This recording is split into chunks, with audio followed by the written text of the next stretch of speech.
Dari 6, 7, 8 pemain kesayangan Sintayong, anak emasnya Sintayong, saudara-saudara, hanya ada 2 yang tidak dipanggil di rezim barunya Patrick Kluivert. Nah, siapa mereka, saudara-saudara? Ya, betul, Asnawi Mangkualam dan Witan Sulaiman. Kira-kira kenapa, saudara-saudara? Kira-kira kenapa 2 pemain ini tidak dipanggil? Silahkan tulis di kolom komen. Yang penting sopan. Halo saudara-saudara, jumpa lagi dengan komentator gadungan di sini. Dengan komentator yang gadungan. Seperti biasa saudara-saudara, seperti biasa. Kalau kita sudah bertemu pasti akan ada yang kita bicarakan, akan ada yang kita perbincangkan, kita ulas, kita analisis, kita cakap, kita gibahin, kita bacotin, kita cangkeman. Tentang sepak bola di seputaran Asia Tenggara, di negara-negara tetangga, negara-negara sahabat, negara-negara jiran, negara-negara serumpun, Indonesia, Malaysia, Thailand, Vietnam, Laos, Myanmar, Kamboja, Filipina, Brunei Darussalam, Singapura, Timor Leste, Australia, Wakanda, Konoha, negara api, negara angin, negara air, negara dongeng, dan sekitarnya. Semua akan kita bicarakan secara fair, secara jujur, secara adil, tanpa muatan politik, tanpa kebencian, tanpa provokasi, hanya berdasarkan fakta dan bukan klaim semata, saudara-saudara. Tidak ada hoax, tidak ada hoax, tidak ada hoax, baik yang sudah lama maupun yang terkini. Bebas saudara-saudara, bebas, bebas, bebas, bebas. Yang penting sopan.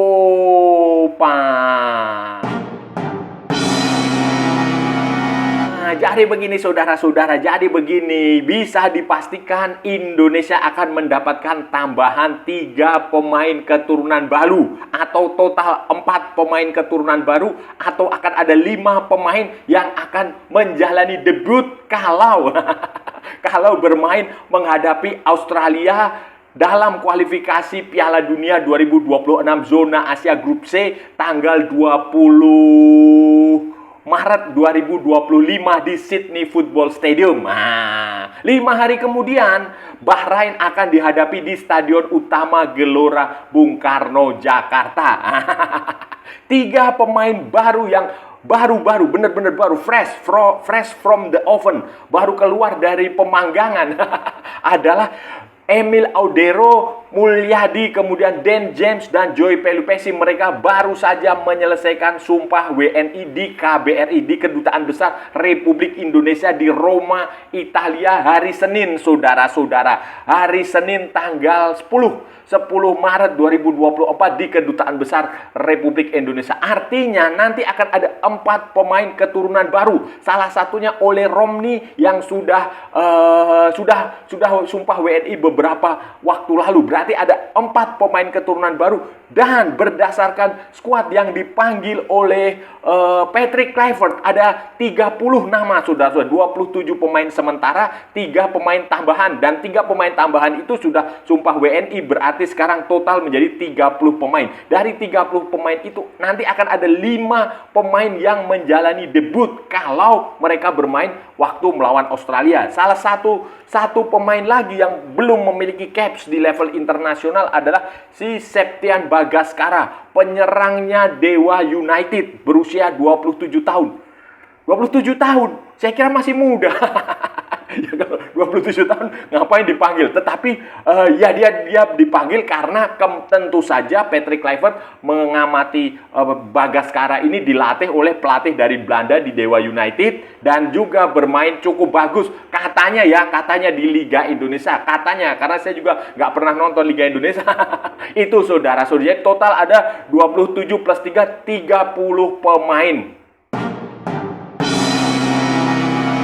30 pemain itu saudara-saudara, ya selain 5 pemain baru, ya sisanya 25 itu ya pemain lama, pemain yang selama ini juga sudah kita ketahui bersama-sama bermain bersama tim nasional Indonesia sejak eranya Sintayong, mulai dari Hernando Ari Sutaryadi, Nadeo Argawinata, Martin Pas, kemudian Pratama Arhan, Rizky Ridho Ramadhani, kemudian ada lagi pemain seperti Sain Patinama, Jordi Amat, Kelvin Verdong, Nathan Chuaon, kemudian Ivar Jenner, kemudian Marcelino Ferdinand, kemudian Ricky Kambuaya, kemudian Egy Maulana Fikri, kemudian Eliano Reinders, kemudian siapa lagi? Ragnar Uratmangun nggak main, saudara-saudara. Ragnar Uratmangun nggak akan main karena dia hukuman. Justin Hubner, kemudian macam banyak saudara-saudara. Pemain-pemain itulah.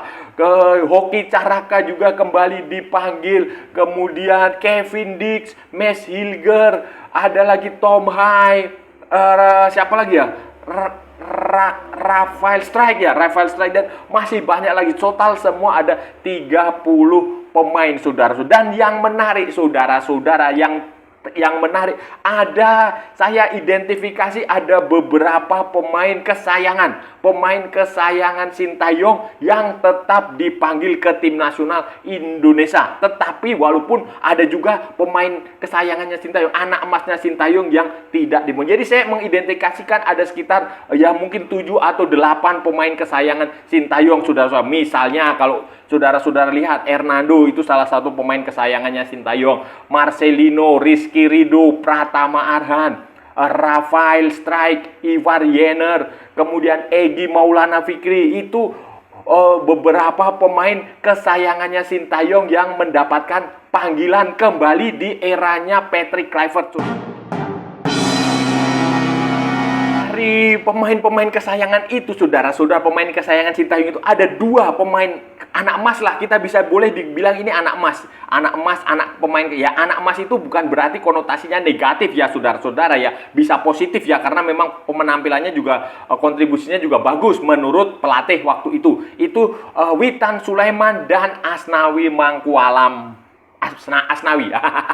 Kalau Witan Sulaiman tidak dipanggil, saya rasa normal saudara-saudara. Karena kalau saudara berdasarkan statistik dia di Liga Indonesia itu Witan Sulaiman itu akhir-akhir ini jarang mendapatkan kesempatan bermain di Persija Jakarta. Dia lebih banyak duduk di bangku cadangan. Saya nggak tahu ada masalah apa dia. Pokoknya penampilannya, performa dia cenderung menurun dalam beberapa bulan terakhir. Sementara Asnawi Mangkualam ini yang agak sedikit disayangkan sebenarnya. Walaupun pada pemanggilan pertandingan tim nasional sebelumnya, waktu dia bikin lawan Cina atau lawan apa itu, dia tampil tidak terlalu bagus. Tetapi akhir-akhir ini di klubnya yang saat ini, Thai Port FC di Thailand, Asnawi Mangkualam itu sebenarnya tampil cukup bagus. Bagus saudara-saudara. Port FC itu kan main di Liga Champion Asia 2. Tampilnya dia main juga bagus. Di Liga Thailand dia juga main cukup bagus. Sebenarnya daripada daripada Pratama Arhan, lebih bagusnya dipanggil Asnawi Mangkualam, karena Pratama Arhan di Bangkok, di True Bangkok United itu dia jarang bermain. Dia hanya seringnya main di babak kedua ketika dibutuhkan lemparan ke dalam dia. Sementara Asnawi ini saudara-saudara, dia lebih sering bermain di starting line up. Hanya beberapa kali saja dia main dari bangku cadangan. Tetapi ya mungkin saja Patrick Kluivert punya pertimbangan lain. Tentu saja dia berharap lemparan ke dalam Pratama Arhan. Asnawi Mangkualam dan Witan Sulaiman, 2 pemain kesayangan Sintayong yang tidak dipanggil untuk pertandingan melawan Australia. Ada beberapa nama pemain lokal lain, pemain Indonesia lain yang belum diberi kesempatan Patrick Kluivert untuk bermain membela Indonesia menghadapi Australia. Si Yance dan Yakob Sayuri. Nah, ini kalau Yance dan Yakob Sayuri ini pemain yang bagus. Dia dipilih Sintayong. Sebenarnya dia bukan pemain kesayangan Sintayong, karena kalau pemain kesayangan Sintayong itu dia sudah dipanggil sejak awal, kayak Witan, kayak Pratama, kayak Asnawi, kayak Marcelino, kayak Egy itu kan sejak awal dia datang ke Indonesia. Hernando itu kan sejak awal datang ke Indonesia dipanggil. Tapi kan si Yakob dan Yance ini baru belakangan. Jadi mereka tidak tidak termasuk anak emasnya Sintayong. Walaupun demikian, mereka dua pemain ini termasuk pemain yang senang digunakan oleh Sintayong ketika dalam kondisi bugar. Yance dan Yakob Sayuri. Mereka main di Maluku Utara United. Maluku United, sayangnya mereka tidak dipanggil. Saya nggak tahu ya, mungkin ya persaingan lah. Kalau saya lihat Yakob dan Yance ini persaingan, di posisi mereka juga ada pemain-pemain dari Belanda itu yang cukup banyak yang tidak mendapatkan yang tentu saja kalau ini pemain dua ini tidak akan bisa bersaing, belum bisa bersaing untuk saat ini. Kemudian pemain lain yang tidak dipanggil adalah Maklok, saudara-saudara. Maklok tidak dipanggil walaupun dia dari Belanda juga.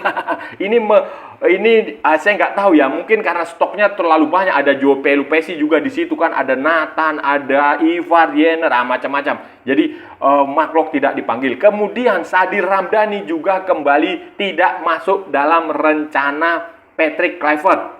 Sadir Ramdhani walaupun bermain bagus di Sabah FC di Liga Super Malaysia, tetapi untuk kali ini, untuk pemanggilan kali ini dia masih belum mendapatkan kesempatan karena posisi dia itu stoknya banyak juga. Si Dan James itu juga bisa main di winger. Kemudian Eliano Reynolds juga main di winger. Kemudian pemain lain yang tidak dipanggil adalah Elkan Bagot. Jadi keinginan fans Indonesia untuk melihat Elkan Bagot kembali ke tim nasional Indonesia setelah eranya Sintayong itu belum kesampaian, saudara-saudara, karena kabarnya ini ya, konon katanya ya, Elkan Bagot sudah berbicara dengan Patrick Kluivert dan dia meminta izin. Bukan menolak, saudara-saudara, beda bahasanya. Menolak dipanggil itu berbeda. Dia sudah meminta izin, mohon diberi kesempatan karena dia ingin fokus di klub terlebih dahulu, konsentrasi di klub. Kenapa? Karena dia kontrak dia dengan, kalau nggak salah ya saudara-saudara ya, kontrak dia dengan Ipswich Town itu akan segera berakhir. Dan kalau dia tidak bisa menunjukkan penampilan yang bagus di masa peminjaman di Blackpool, dia punya potensi kontraknya di Ipswich Town akan tidak diperpanjang. Dan jumlah pemain sebanyak ini dengan komposisi pemain seperti ini, pertanyaan yang paling menarik yang harus kita tunggu nanti adalah timnas ini akan bermain seperti apa? Apakah 3-4-3, 4-3-3, 4-4-2, 4-2-3-1, 3-5-2 atau apa? Kalau dibilang pemain Indonesia tidak terbiasa main dengan 3 back, ya saya rasa itu pendapat yang keliru. Karena faktanya pemain seperti Jay Eaches, pemain seperti Kevin Dix, pemain seperti Mesliger di klubnya juga bermain dengan 3 back. Mesliger 3 back atau 4 back ya? Ya pokoknya yang jelas Kevin D kemudian Jay Eaches itu terbiasa dengan 3 back. Jadi formasi itu bukan sebuah isu. Yang menjadi isu adalah nanti adalah pemain yang akan bermain. Itu yang penting, saudara-saudara. Apakah Dan James, kemudian Joe Pelupesi dan Emil Audero, kemudian Ole Romney akan segera main, akan langsung main, atau memulai dari bangku cadangan, atau baru bermain di pertandingan melawan Bahrain.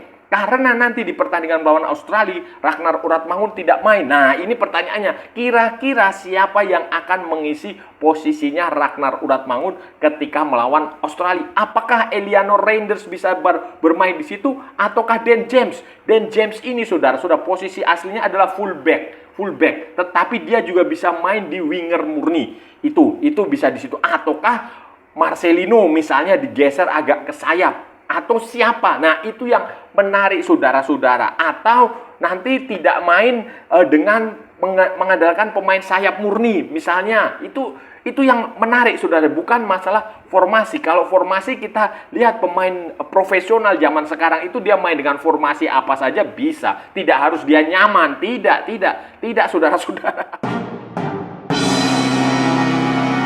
Cara bermain dan komposisi pemain dan permainan game plan-nya akan seperti apa. Yang paling menarik ditunggu adalah hasil, saudara-saudara. Hasil. Dengan skuad seperti ini, saudara-saudara, dengan pemateri pemain seperti ini, kalau sampai kalah, saya ulangi lagi ya ini ya. Kalau sampai kalah lawan Australia, kalau sampai kalah lawan Bahrain, ini ya terlalu. Terlalu, saudara-saudara. Jangan bicara, ini waktunya pendek. sepak bola di tim nasional itu memang waktunya pendek, saudara-saudara. Pelatih tim nasional itu tidak punya banyak waktu untuk mengumpulkan pemain di kalender FIFA, di FIFA Matchday. Kalau mau mengumpulkan banyak pemain itu nanti sebelum turnamen. Kalau Indonesia lolos ke Piala Dunia, nanti itu ada waktu 1 bulan sebelum turnamen digelar, bisa digunakan untuk menyamakan persepsi, untuk pemusatan latihan bisa. Nanti Piala Asia, sebelum Piala Asia bisa. Sebelum Piala AFF bisa. Itu saudara-saudara. Tetapi kalau di FIFA Matchday seperti ini waktunya ya memang pendek. 3 hari, 4 hari, 5 hari, seminggu itu udah maksimal, saudara-saudara. Karena otomatis kan pemain butuh waktu perjalanan jauh dari Eropa ke Indonesia. Nanti belum lagi terbang ke Australia. Nah, itu kan butuh waktu, saudara-saudara. Jadi jangan, kalau sampai kalah, jangan menggunakan alasan karena waktunya pendek, waktu persiapannya mepet, adaptasinya singkat. Jangan, karena ini pemain profesional semua. Dan Patrick Kluivert juga jangan lagi kalau nanti misalnya kalah itu dicari-cari alasan soal komunikasi. Sekarang ini sudah nggak ada lagi alasan komunikasi apa, itu nggak ada. Karena Patrick Kluivert orang Belanda, Alex Pastoor orang Belanda, Danny Lansat orang Belanda, Jordi Cruijff orang Belanda, semua orang Belanda. Pemain yang dari Eropa itu juga mayoritas Belanda, kecuali si Jordi Amat yang dari Spanyol, Emil Audero dari Italia, Elkan Bagot dari Inggris nggak dipanggil. Nah, itu jadi tidak usah banyak alasan. Hasil yang ditunggu dari tim ini adalah menang lawan Bahrain dan tidak kalah dari Australia. Nah, saudara-saudara, itu tadi pembahasan kita hari ini, saudara-saudara. Kita sudah bicara panjang lebar dari A sampai Z, dari barat sampai ke timur, dari utara sampai ke selatan, dari Sabang sampai Merauke, dari Pulau Rote sampai Pulau Miangas. Semua sudah kita perbincangkan, semua sudah kita bergunjingkan, semua sudah kita cakap, kita bacotin. Kita ulas, kita analisis tentang pemain-pemain yang tidak dipanggil Patrick Kluivert ke tim nasional Indonesia untuk kualifikasi Piala Dunia 2026 melawan Australia dan Bahrain, saudara-saudara. Yang menarik, ada 2 anak emasnya Sintayong, 2 anak kesayangannya Sintayong yang tidak dipanggil untuk pertandingan kali ini, untuk rezim barunya Patrick Kluivert, yaitu Witan Sulaiman, pemain Persija Jakarta, dan Asnawi Mangkualam, pemain Thai Port FC. Tidak dipanggilnya 2 pemain kesayangan Sintayong ini ya tentu saja memunculkan pro dan kontra. Ada yang setuju, ada yang tidak, ada yang biasa-biasa saja, karena semua terserah pelatih Patrick Kluivert. Selain Asnawi Mangkualam dan Witan Sulaiman, dalam skuad ini juga tidak ada Dimas Drajat ya. Ya, pada pertandingan sebelumnya terakhir bulan apa itu juga dia nggak November atau apa ya, November atau Oktober itu yang terakhir itu dia juga nggak main, saudara-saudara. Kemudian Yakob dan Yance Sayuri itu juga tidak ada di skuad. Kemudian pemain seperti Elkan Bagot, kemudian Sadil Ramdhani, Maklok itu juga tidak dipanggil. Nah, selebihnya adalah pemain-pemain yang selama ini menjadi tulang punggung tim nasional Indonesia di eranya Sintayong, saudara-saudara, termasuk pemain-pemain keturunan. Ada 3 pemain keturunan yang baru saja menjalani sumpah WNI. Ini fresh from the oven. Nah, hari Senin, saudara-saudara, di Kedutaan Besar Republik Indonesia di Roma, Italia, ada 3 pemain yang baru menjalani sumpah WNI, Joy Pelupesi, Emil Audero Mulyadi, dan Dan James. 3 pemain ini kalau pendaftarannya itu nanti kalau ditutup tanggal 13, kemungkinan besar mereka bisa didaftarkan dan akan bisa bermain melawan Australia. Jadi nanti melawan Australia akan ada 4 pemain keturunan baru. Nah, satu lagi adalah Ole Romney. Dan ada 1 pemain dari Dewa United juga yang akan menjalani debut kalau dia bermain, kalau dia masuk ke skuad utama. Si Bagaskara, saudara-saudara. Si Bagaskara akan menjalani debut kalau dia masuk. Tetapi ya, saya rasa enggak juga sih, karena ada juga pemain yang mungkin saja akan dicoret dalam daftar itu, seperti si Hoki Caraka juga ada di situ, saudara-saudara. Kemudian Pratama Arhan juga masih ada di situ. Dan Ya semoga ini tim yang bagus, semoga tim yang bisa mendapatkan kemenangan melawan Bahrain dan setidaknya minimal hasil imbang melawan Australia, walaupun potensi untuk mengalahkan Australia itu juga besar dengan skuad yang ada saat ini, saudara. Ini sekarang tinggal Patrick Kluivert meracik timnya dalam waktu latihan mungkin seminggu, 3 hari, 4 hari, 5 hari untuk bisa mendapatkan tim yang kuat. Dan saya rasa sudah cukup ya saudara-saudara pembahasan kita kali ini. Kalau ada salah-salah ya mohon maaf. Namanya juga gadungan saudara-saudara. Wajar kalau gadungan itu salah. Tetapi kalau benar saudara-saudara berarti sebuah kebenaran. Kalau saudara-saudara merasa channel ini bermanfaat, berguna, menghibur, menginspirasi, silahkan like, share, and subscribe. Tapi kalau tidak saudara-saudara abaikan saja, skip. Jangan ditonton tetapi jangan nyampah. Nah itu yang paling penting saudara-saudara. Jangan nyampah, jangan membuat komentar-komentar yang menghina, menghujat, melecehkan, merendahkan orang maupun negara tetangga kita. Santai aja, santai. Kita hanya main bola, bukan cari musuh. Ikuti juga akun media sosial Komentator Gadungan, ada di Instagram, ada di Facebook, dan ada di TikTok yang bukan TikTok Shop, saudara-saudara. Oke, sampai bertemu lagi di edisi-edisi berikutnya dengan tema-tema yang jauh lebih tidak bermanfaat, dengan tema-tema yang jauh lebih tidak berguna, dengan tema-tema yang jauh lebih membagongkan. Salam olahraga dan merdeka!